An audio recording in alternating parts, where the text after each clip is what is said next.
Hey guys, Scotty here with Strength Rebels. I love social media. One of the greatest things about social media is the opportunity to interact with other professionals and get some really good ideas from you guys. So let's keep up the dialogue. I really appreciate it. One of the things that has come up on a post that's relatively recent is the concept of 3x10. We all know the stigma around doing 3 sets of 10 of everything, of every exercise, and having the client finish the 3 sets of 10 and go, well, what was that kind of thing, and not really having it being either close to fatigue or failure or even pushing load. Where does 3x10 come from? Well, it comes from the Thomas DeLorme days and DeLorme's progressive resistance exercise regime, where he would do progressively increasing intensities of 3x10. So he would do the first set at 50% of his maximum 10 repetition maximum.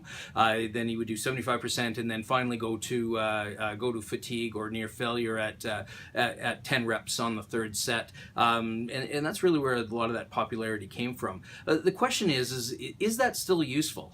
We know that there are better potential schemes for improving strength. There are better potential schemes for potentially improving power, endurance, even into hypertrophy. You can look at other schemes. So is there a use for the 3x10? Well, I see the 3x10 as being useful in situations where we want initial adaptation, where it is a bit submaximal, you're learning a technique, or you're really pushing through an initial injury and you're trying to use load to increase the adaptability of the injured tissue and increase the healing potentially. 3x10 tends to be useful in what we would call therapeutic exercise in those circumstances.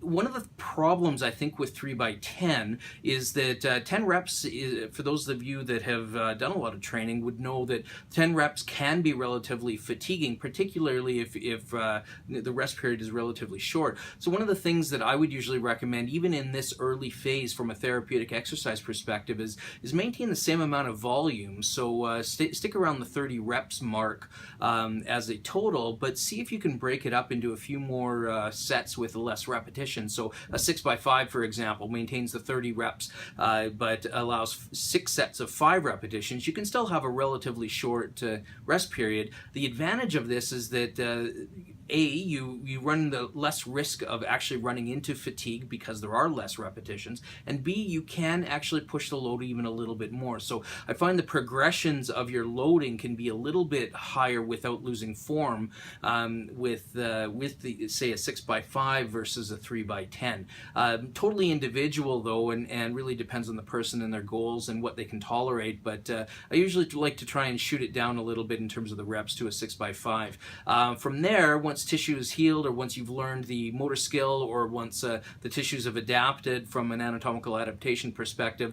then pushing into any of the other schemes that are out there are usually useful, but we really wouldn't see 3x10 in those circumstances. That's it for now, guys.